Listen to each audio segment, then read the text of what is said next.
Bienvenidos queridos agentes de evangelización a este octavo encuentro o tercer encuentro de Biblia 2.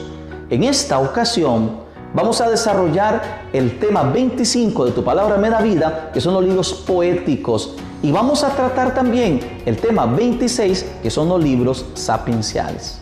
Comencemos con el primer momento de acogida. Ahí en la página 71 de tu cuaderno puedes encontrar todas las indicaciones de las actividades de este primer momento. Actividad número 1, el recibimiento. Queremos que el propósito de esta actividad sea que tú te vayas sintiendo y experimentando la cercanía de Dios en la iglesia y que vayamos construyendo una comunidad cristiana fuerte, madura, evangelizadora. Que tú experimentes, hermano, la familia de Dios, que es la iglesia. Es muy importante que vayamos construyendo en nuestras parroquias una verdadera comunidad de comunidades. Nadie tiene que sentirse solo. Aquí somos el rebaño, la familia, el pueblo de Dios. Por eso, ojalá que despertemos estos sentimientos a través de la formación en cada una de nuestras parroquias y comunidades.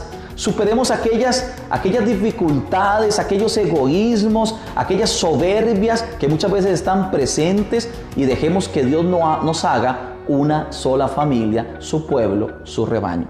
Es importante que leas el propósito que ahí se te propone en la primera actividad de recibimiento y que de manera especial, si eres de la modalidad presencial, recuerda que este video te va a ayudar a profundizar lo que en la parroquia con tus formadores has desarrollado. Y si eres de la modalidad tutorial, todas las indicaciones con mucha atención que vas a ir cumpliendo y vas a ir desarrollando, te va a ayudar a que desarrolles con éxito este encuentro. En la actividad número 2, que es el momento de oración, es un momento especial. La formación no es solo aprender contenido teórico. ¿De qué nos sirve conocer las cosas si no amamos al Señor? ¿De qué nos sirve tener mucha sabiduría humana si no somos capaces de contemplar la gloria de Dios? Por eso la oración es un momento profundo. Y ahora queremos como propósito que en esta actividad 2 tú experimentes la cercanía de Dios, la oración, y tengas una verdadera espiritualidad cristiana, donde te pongas de frente al Señor y puedas, ayudado por la liturgia de las horas, de realizar una oración. Te pedimos que esa oración también la dediques por nuestro plan diocesano de evangelización, por nuestro obispo, por nuestros sacerdotes, por nuestros religiosos y religiosas, por nuestros seminaristas, por tu parroquia, por todas nuestras necesidades. En la oración sentámonos una familia, la familia, el pueblo de Dios. Recuerda que si este momento lo estás viviendo, este video lo estás viendo de mañana, corresponde los laudes. Y si es en la tarde-noche, corresponde las vísperas. Ojalá que disfrutes de la presencia del Señor con la oración. Dale stop a nuestro video y cuando termine regresa para continuar con este encuentro de formación.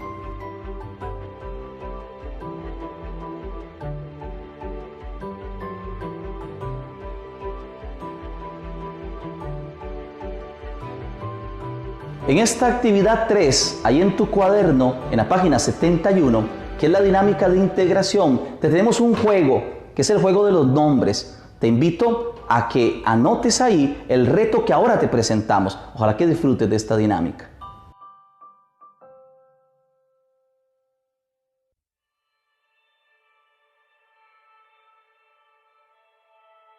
¿Cómo te fue con la pregunta generadora? ¿Cuántos nombres completos de los hermanos, compañeros, agentes de evangelización pudiste recordar? Bueno, lo importante es que hemos llegado al segundo momento de acercamiento, donde encontramos la actividad 4, que siempre será la inducción al encuentro, introducirnos a los contenidos de este encuentro. En la página 72 encuentras el propósito. Por favor, léelo detenidamente y recuerda que si estás en modalidad tutorial, sigue al pie las instrucciones que te dan los formadores, los hermanos y hermanas que colaboran en este equipo. Y si estás en modalidad tutorial, por favor, lee el propósito también. En cuanto a los contenidos de este encuentro, hoy vamos a compartir dos temas muy importantes. Los libros poéticos, ¿cómo es eso? Encontramos poesía en la Biblia. Y los libros sapienciales, ¿qué es esa palabra? Sapienciales. Bueno, eso se nos va a aclarar más adelante. Por favor, ve a tu cuaderno y en la página 72 lee con cuidado los objetivos. Por favor, pausa el video y lee los objetivos.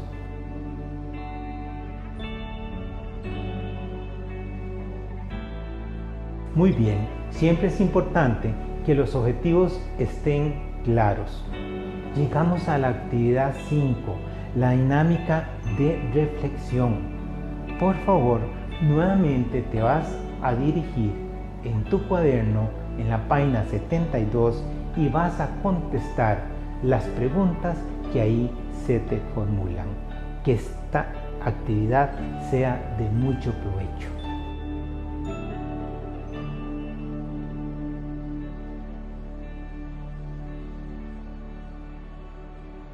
Hemos llegado al momento 3 de la profundización, con esta actividad número 6 que es el aporte teórico.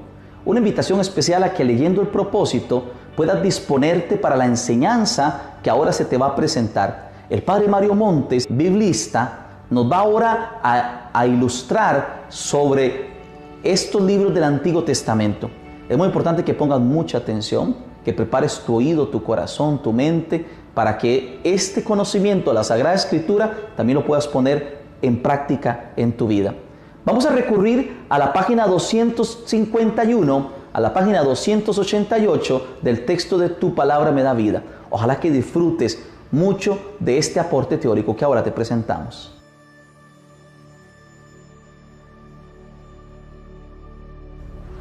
Comenzamos el estudio de los libros poéticos, el tema 25. El pueblo de Israel, como hemos visto a lo largo de este estudio bíblico, se desenvolvió en su historia con sus luces y sombras, tuvo sus instituciones, sus grupos, su moral, sus profetas y todos los que iluminaron el caminar de su pueblo, pero no descuidó el arte, la música y la belleza de su talante poético. A mí me gusta comparar al pueblo judío con los ramonenses en Costa Rica, porque se dice que son los poetas y músicos por excelencia de Costa Rica. Además de tener la espada para defenderse o para guerrear, tenían el arpa o la guitarra, o tenían la pala para trabajar.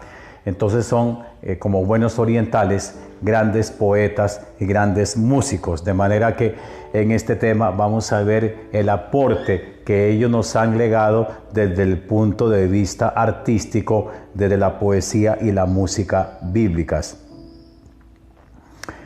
Es una parte de toda cultura y de toda la expresividad de los seres humanos que nos gusta cantar, tocar algún instrumento y demás, y así también lo hizo el pueblo de Israel como un pueblo que se expresa y que su historia de salvación vivida intensamente la puede también hacer presente por medio del poema, de la música o de los salmos. La poesía judía es una poesía que se descubre especialmente por el uso no de la versificación así como la conocemos nosotros, sino especialmente por el uso de los paralelismos, que son sentencias que pueden ser opuestas, pueden ser sintéticas o pueden ser sinónimas. Todo eso ustedes lo verán en este tema cuando explicamos lo que es la poesía bíblica. Destaca en ese sentido entonces la presencia del libro de los Salmos, que lo conocemos por el Salmo responsorial de la Eucaristía. La palabra salmo significa tocar acompañado de un instrumento, y en el Antiguo Testamento hay una colección de 150 salmos conocida como el Salterio de Israel. El salmo se puede acompañar no solamente de una guitarra, sino de cualquier instrumento musical, flauta, platillos, trompetas y tambores. cojan ustedes el último salmo de la Biblia, el Salmo 150, y van a darse cuenta de cómo el salmo es acompañado por diversos instrumentos musicales. Los salmos tienen autores muy variados y se fueron redactando a lo largo de la historia bíblica. Algunos nacieron en la poesía, en la vendimia, en la cosecha, en los años del noviazgo de una pareja israelita, como expresión de su fe en Dios. Y por lo general se les atribuye al rey David, que sabemos por su historia, le encantaba tocar flauta, componer salmos o endechas, le gustaba muchísimo la música. Entonces cuando ustedes vean como título Salmo de David, tal vez no lo compuso todo, pero sí podemos hablar de salmos en nombre del rey David o en honor del rey David. Y como sucede con los diversos géneros musicales en Costa Rica, como por ejemplo cuando yo era un niño se conocía el bolero, el cha-cha-cha, la rumba, la cumbia, el baile a gogó, el baile a yeye, y todo eso que a lo mejor los que ustedes ya son viejos como yo, entre comillas, conocían esos diversos géneros literarios, el merengue y todo eso que bailaban los abuelos, y hoy son otros ritmos. Pues también los salmos aparecen expresados o escritos en diversos géneros musicales, como se les conoce, por ejemplo, los himnos, lamentaciones, súplicas, cánticos, acciones de gracias, salmos sapienciales, salmos reales, salmos de alianza, salmos imprecatorios o petitorios y demás, y todos tienen una manera muy concreta de expresarse con el título del autor o del quien lo cantaba, unido al coro litúrgico del pueblo celebrante. Son la oración de un pueblo, en la cual ellos expresan sus sentimientos de alegría, de acción de gracias, su diálogo con Dios, su caminar, sus experiencias. Los autores de los libros históricos cuentan la historia, los poetas de Israel la cantan y la celebran, y en general los salmos especialmente eran celebrados y cantados en la liturgia de Israel, y por supuesto son los salmos que a lo largo de la historia de la iglesia han acompañado al pueblo que canta y que se expresa. Son la oración de Jesús, también lo vemos a Jesús entonándolos, los llamados salmos de la Pascua, en la noche de la cena pascual. Los utiliza para probar su mesianismo y muere recitando el Salmo 22, Dios mío, ¿por qué me has abandonado? Y así por el estilo serán también la oración de Jesús, el orante por excelencia. La oración de Jesús y de la iglesia, y dentro de la iglesia utilizados en lo que llamamos la liturgia de las horas. La liturgia de las horas es la oración por antonomasia, por excelencia de la iglesia, basada en los salmos y que consagra las diversas horas del día.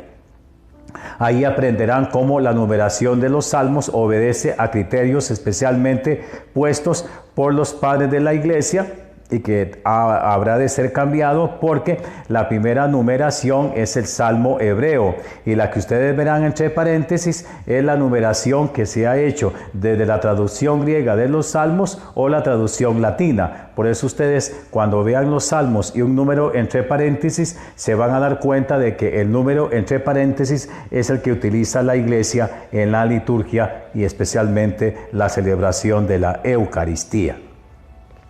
Otro texto poético muy bello del Antiguo Testamento es el Cantar de los Cantares, cuyo nombre en hebreo significa el cantar más hermoso. Es un bellísimo poema de amor en la cual en esta canción o canto vemos el amor de los novios o el amor de los esposos. Es el cantar más bello, el cántico por excelencia, es un superlativo donde se nos habla de cómo a lo largo de la historia el amor humano, el amor entre un hombre y una mujer es señal del amor divino, y nos habla de una pareja que a lo largo de estos versos tan bonitos y rebuscados se dedican a amarse, a cantarse, a quererse, a buscarse, a veces hasta separarse, pero expresan en cada uno de esos versos el novio, la novia, el amado o el amada, y la amada, el amor que sienten el uno por el otro. Y entonces, en este sentido, el libro del Cantar de los Cantares nos habla de las bellezas del amor humano como signo también del amor de Dios para con su pueblo, siguiendo la teología del libro de Oseas. Aquí explicamos cómo nació el cantar, la presencia de Salomón, sus amoríos, la presencia de esta parejita hebrea que se dedica a darse cariño, a la ternura, al encuentro, al requiebro y demás. Amor humano y amor de Dios, y en este sentido el Cantar de los Cantares inspiró a San Pablo a escribir en su texto de Efesios capítulo 5 versículo 22 las excelencias del amor de los esposos. Luego tenemos el llamado Libro de las Lamentaciones. En la práctica, el Libro de las Lamentaciones aparece en algunas traducciones bíblicas a la par de Jeremías, porque se pensó que en algún momento Jeremías lo había compuesto. En realidad no fue así. Además de cantar al amor y a la vida, además de expresar su relación con Dios mediante la oración cantada, los salmos, el pueblo de Israel también expresó en el libro de las Lamentaciones su dolor, su angustia y su sufrimiento por la caída de Jerusalén en manos de los babilonios. Expresa el llanto de Israel por la destrucción sistemática de la ciudad, del pueblo, de la comunidad en manos de Nabucodonosor y de los babilonios. Entonces, en estos versos se expresa el dolor, la angustia y la tristeza del pueblo que se reúne en medio de aquellos escombros y aquellas ruinas a llorar y a expresar su dolor. Este texto se escribió en Palestina, probablemente después de la caída de Jerusalén, y como les digo, expresa la angustia y el dolor por la caída de la ciudad santa, y a lo largo de la historia pues ha sido utilizado en la liturgia judía y cristiana, no solamente para expresar el dolor por la caída de la ciudad santa, sino especialmente en la Cuaresma y en la Semana Santa, para que la iglesia mire el dolor de Jesús como dolor redentor, como aquel que en el Calvario nos dio su vida. Bien, esto con respecto al tema número 25. Vamos entonces a seguir con el tema número 26. En el tema 26 vamos a conocer los libros llamados sapienciales o de sabiduría, que nos presentan la sabiduría de Israel plasmada en sus páginas, donde se expresan la experiencia de la vida y la mejor manera de conducirse ante Dios y ante la comunidad. Es una sabiduría religiosa que nace de la observancia diaria de las cosas, expresada en dichos, refranes, sentencias, alegorías y demás que leemos en cada uno de ellos, y como están redactados, como muestra de esta sabiduría que hizo de Israel un pueblo de sabios guiados por el Espíritu de Dios. Por lo general, en nuestras Biblias casi siempre aparecen mezclados los libros sapienciales y los libros poéticos. De esta manera: Job, Salmos, Proverbios, Cantar de los Cantares, Eclesiastés, Sabiduría y Eclesiástico. Pero aquí aparecen separados. Ya vimos en el tema 25 que aparecen separados los Salmos, el Cantar de los Cantares y el libro de Lamentaciones, que son propiamente la poesía hebrea. Y aquí ponemos por aparte los sapienciales, que son Salmos, Proverbios, Eclesiastés, Sabiduría y Eclesiástico de los sabios de Israel. Aquí en este tema, en el tema número 26, explicamos lo que es la sabiduría bíblica, que es una sabiduría experiencial, no una sabiduría que nace, diríamos hoy, en una universidad o en unas aulas concretas, o en una escuela o en un colegio o así, sino es una sabiduría experiencial que nace de la vivencia de cada día, de lo que ellos llaman el temor del Señor, que no es miedo a Dios, sino temor como respeto, cariño y adhesión a Dios, y que luego se expresará en los Proverbios, en Eclesiastés, en la Sabiduría o Eclesiástico. Por lo general se pensaba que el fundador de la sabiduría israelita, adquirida con el paso de los años, había sido Salomón, porque lo conocemos por la Biblia como el sabio por excelencia, así como David, el poeta y músico por excelencia. Pero esta sabiduría nace en la conciencia histórica de Israel en la comunidad cristiana y también como diálogo o herencia con la sabiduría egipcia y la sabiduría de los sabios de Mesopotamia. Bueno, gran parte de esta sabiduría aparece en el libro del Génesis, capítulos del 1 al 11, y con la presencia de José, el hijo de Jacob, un sabio israelita que aparece como Daniel en la corte de reyes extranjeros.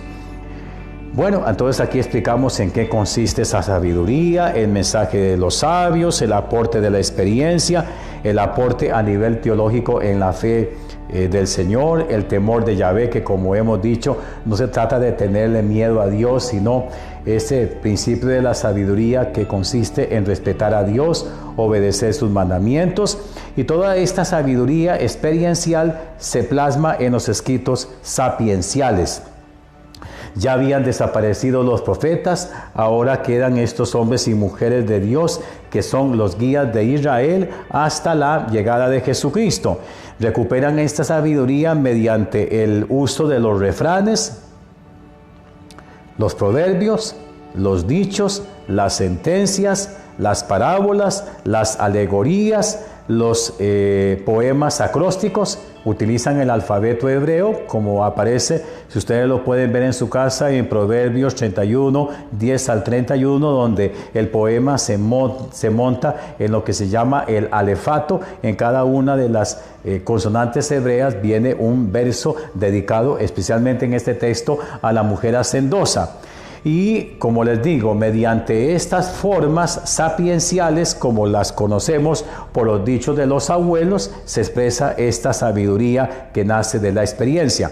Voy a poner un ejemplo sencillísimo que lo hemos escuchado muchísimo de nuestros mayores. El hombre pone y Dios dispone. Resulta que aparece en el capítulo 16 del libro de los Proverbios. Entonces utilizan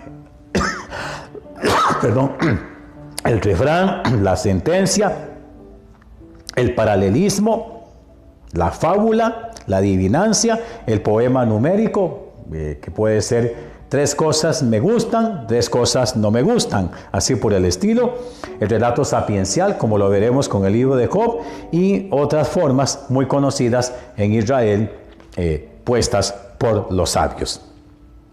Comencemos con el primer libro de sabiduría, el libro de Job, que es uno de los libros más bellos del Antiguo Testamento y una verdadera joya de la literatura universal. ¿Cuál es la trama fundamental del libro de Job? El sufrimiento del inocente, el sufrimiento del pobre y del humilde, el sufrimiento de aquella persona que sabe que lo está pasando muy mal, pero que no encuentra razón a su sufrimiento. Este libro se escribió en el siglo V a.C. y está montado en torno a una narración básica, la narración de aquel hombre que es bueno, santo, justo, con muchísimos bienes. De un momento a otro todo lo pierde, se queda sin nada, como decimos en Costa Rica, con una mano delante y otra detrás, pero que él no se impacienta y no rechista. Pero como sucede en los cuentos con final feliz, Job recobra su hacienda, su riqueza y hasta unas hijas muy guapas. Esa era la trama fundamental que aparece en la narración o en la prosa de Job, capítulo 1 al 2 y capítulo 42 hasta el final de su libro. Pero luego la parte más importante es el diálogo de Job con sus amigos, que llegan a consolarlo porque Job lo pierde todo y hasta su salud. Y en esos diálogos, que es la mayor parte de este libro, Job se debate en afirmar que es un hombre inocente que sufre un castigo que no merece y que Dios no le responde, pero sus amigos, en lugar de conocerlo, lo que hacen es aumentar un sentido de culpa que él no tiene. Entonces, la trama fundamental de este libro es el sufrimiento de una persona siendo buena, inocente y humilde y no sabe el por qué. Y el problema del libro de Job, si lo podemos llamar problema, es que no responde al problema del sufrimiento desde la doctrina tradicional llamada la doctrina de la retribución, que afirmaba que la persona buena en esta vida recibía premios y la persona mala castigos. Y Job, siendo bueno e inocente, es castigado por Dios de un pecado que él no conoce y además Dios no le responde. De manera que es un libro en el cual Israel nos da un primer intento de responder al problema del dolor, del sufrimiento y de la muerte. Solamente podemos de alguna forma atisbar la respuesta de Dios del misterio pascual de Cristo muerto y resucitado. El segundo libro sapiencial que encontramos dentro de esta lista es el libro de los Proverbios. El libro de los Proverbios, su nombre lo indica, es una colección de proverbios al estilo de los sabios. Utiliza el llamado refrán o el proverbio o sentencia artística, que tiene como finalidad fundamental enseñar en cómo comportarse en la vida o una verdad. Está especialmente dirigido a los jóvenes, a los inexpertos y a los hombres de alguna forma tratados en este libro como necios. Necios entre nosotros es la persona fastidiosa. Necio en la Biblia es la persona que no es sabia. Se le atribuye a Salomón, que sabemos por la tradición bíblica fue el sabio por excelencia, pero la atribución es ficticia. Es lo que se llama en la experiencia bíblica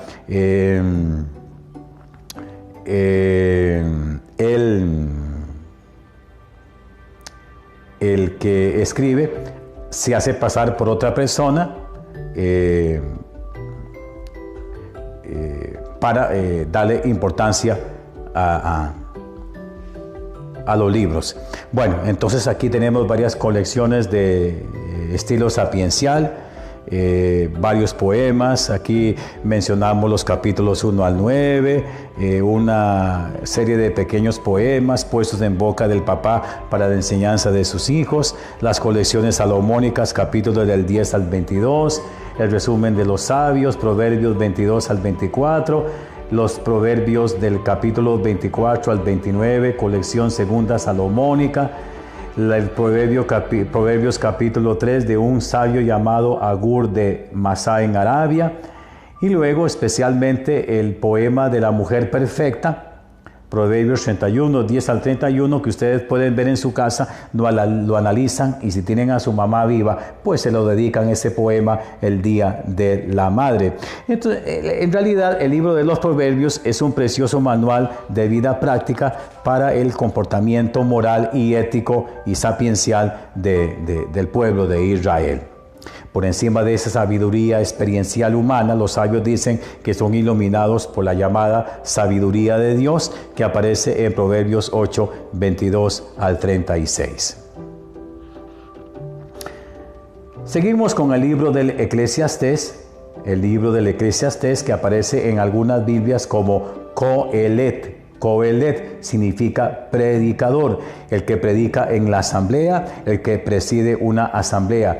Eso significa en hebreo predicador, Eclesiastés. La sabiduría bíblica es una sabiduría muy optimista. Por lo general, es una sabiduría muy práctica, muy vivencial, muy experiencial, y pone de manifiesto la experiencia de la vida, aborda el problema del dolor, del amor y de la muerte. Pero el Eclesiastés, entre el optimismo, yo diría que se debate más en el pesimismo. En cierto modo es pesimista, y más que pesimista es realista, porque la enseñanza fundamental de este libro es vanidad de vanidades, todo es vanidad. Nada en esta vida es consistente, y se trata muchas veces de tratar de atrapar el viento. Sencillamente no se puede.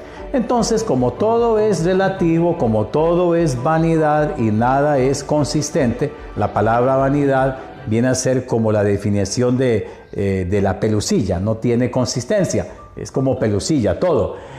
Dice, el ser humano deje de trabajar tanto y de correr tanto confórmese con el único bien, que es comer, beber, disfrutar, pasarlo bomba, como dicen los españoles, y se acabó. Ya más no se puede. En estos libros, como no se sabe, ni siquiera en el libro de Job, que puede haber cielo, infierno, purgatorio, resurrección, vida eterna, es decir, la escatología, no se sabe nada de eso, pues disfrute la vida, disfrute de las pequeñas alegrías que puede dar el comer, beber y trabajar, sin ser demasiado afanosos. Entonces la gran pregunta, ¿qué provecho obtiene el hombre de todos sus esfuerzos y afanes? Dice el libro del Eclesiastés, pues nada prácticamente. Entonces, disfrute de lo pequeño que Dios le pueda dar, y se acabó. Declara que el fin supremo del ser humano es aquello para lo que Dios lo creó, que es respetar y obedecer a Dios, a quien todo lo conoce. Todo en la vida, como el gozar de los dones de Dios, el trabajo, adquiere valor y sentido cuando se subordina a este supremo fin. No significa volverse vagabundo, hacerse el tonto ante los problemas, sino no basar la vida en ilusiones estériles. Seguimos con el libro de la sabiduría. El libro de la sabiduría es un libro deuterocanónico, probablemente es el que ya cierra el Antiguo Testamento porque se escribió entre los años 50 al 30 a.C., está prácticamente tocando las fronteras del Nuevo Testamento por un judío ilustrado de Alejandría, bien preparado en la sabiduría bíblica. En ese sentido, hay que valorar de este libro su apertura a la cultura griega, a la cultura helénica.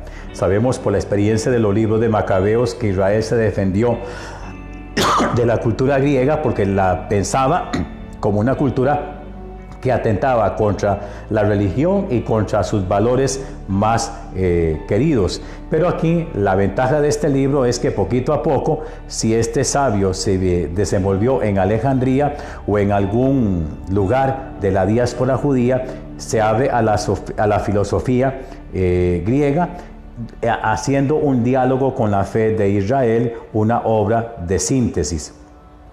Entonces trata el problema del justo perseguido, trata el tema de la sabiduría como personificación de la sabiduría de Dios, parecida al capítulo 8 del libro de Proverbios, y en especial las obras de la sabiduría en la historia de Israel como una especie de catequesis de toda la experiencia del Éxodo. Pero lo más bonito que aporta el libro de la sabiduría es la convicción de que el ser humano no es una persona llamada a la muerte. Entonces habla del destino de los seres humanos, no la muerte, sino la inmortalidad. Por eso dirá en el capítulo 3, las almas de los justos están en las manos de Dios y no las alcanzará el tormento de la muerte. Por primera vez aparece en el libro de la sabiduría el tema de la inmortalidad humana y, como también lo veremos, el tema de la justicia y de la sabiduría de Dios presente en la historia. Ese es el gran aporte que podemos rescatar del libro de la sabiduría, que se escribió prácticamente a pocos años de la llegada de Jesucristo a Israel. Y terminamos el tema 26 con el libro del Eclesiástico. El libro del Eclesiástico, que también en algunas Biblias aparece como Sirásida. No lo confundamos con el Eclesiastés. El Eclesiastés o el Coelet, predicador, es Sirásida o eclesiástico. Sirásida porque es el nombre del autor y luego del traductor, el nieto, que logró ponerlo a la lengua griega. Eclesiástico significa libro de la asamblea y se hizo tradicional en la iglesia latina, quizá por el uso frecuente de los primeros siglos, a pesar de que luego, como ya lo hemos visto, es un libro deuterocanónico y la mayoría de los manuscritos griegos en cambio lo llaman sabiduría de Jesús, hijo de Sirá, en hebreo Ben Sirá, de allí que se les llame Sirásida. No se extrañe de esto ustedes, porque a veces en algunas traducciones modernas de la Biblia ya no se pone libro del Eclesiástico, sino libro del Sirásida, para que ustedes lo aprendan y lo sepan. Bueno, en realidad tanto el libro de la sabiduría como el libro del eclesiástico, abordan diversos temas de los sabios de Israel, pero podíamos hablar de temas concretos: el elogio de la sabiduría, los postulados de la sabiduría, su naturaleza y la sabiduría en la historia. Entonces son temas variados. Las enseñanzas en ese sentido pues no dejan de afirmar lo mismo que enseñó el libro de Proverbios, y también diversos temas: el trabajo, la riqueza, la pobreza, los amigos, la mujer, la educación, la enfermedad, los buenos modales, temas que ya se han visto en otros libros del Antiguo Testamento como Proverbios y Eclesiastés. En especial cómo hay que proceder en la vida, viendo cómo los seres humanos actúan de ordinario. Bien, con este libro estamos ante el último libro inspirado del género sapiencial del Antiguo Testamento.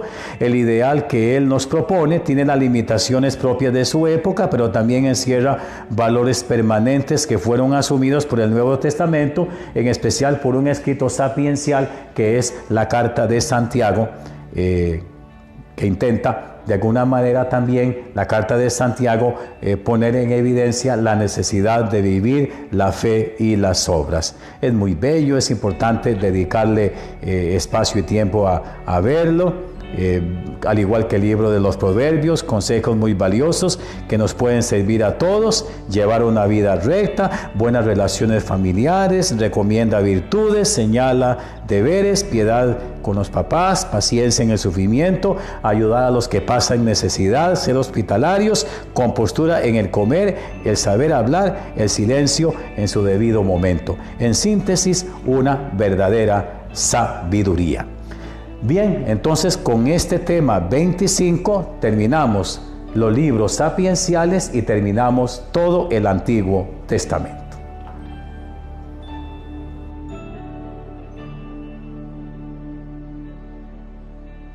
¿Y qué te pareció el aporte tan importante que hizo el padre Mario Montes? Bueno, hemos llegado al cuarto momento de personalización, donde la actividad siempre nos guía para la asimilación a nuestra vida. Hablar con nosotros mismos. Por favor, lee el propósito de esta actividad que vas a encontrar en tu cuaderno en la página 73. Y si estás en la modalidad presencial, sigue por favor las instrucciones que te dan el equipo de formadores. Y si estás en la modalidad tutorial, ve a esta página 73 y realiza por favor el ejercicio que ahí se te propone.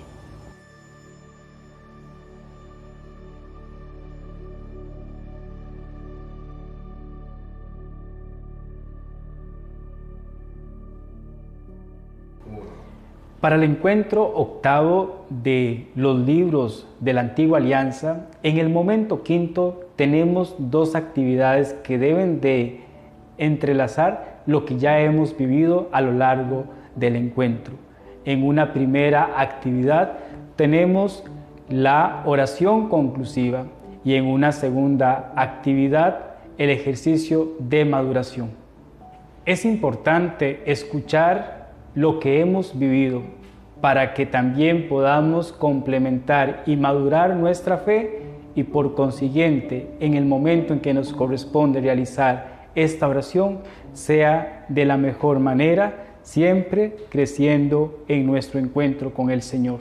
Una vez que hemos leído el propósito, vamos a realizar esa oración que nos ayuda a complementar lo que ya hemos vivido durante todo el encuentro.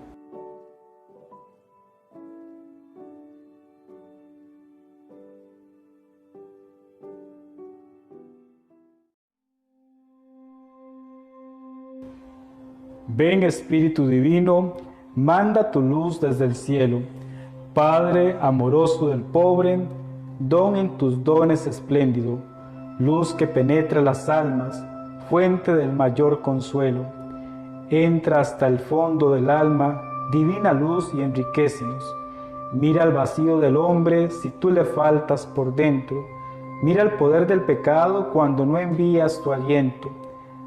Señor Dios, origen y fuente de toda sabiduría, dirige nuestros pasos en el conocimiento y amor de tu doctrina, para que la luz que nos diste a través de Jesucristo nos ayude a no extraviarnos y a cambiar por el sendero de la rectitud. Por Cristo el Señor, que es la sabiduría y vive y reina contigo por los siglos de los siglos. Amén.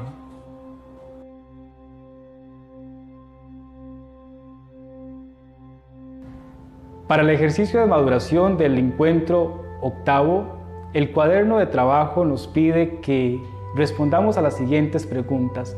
Nos ubicamos en la página 74.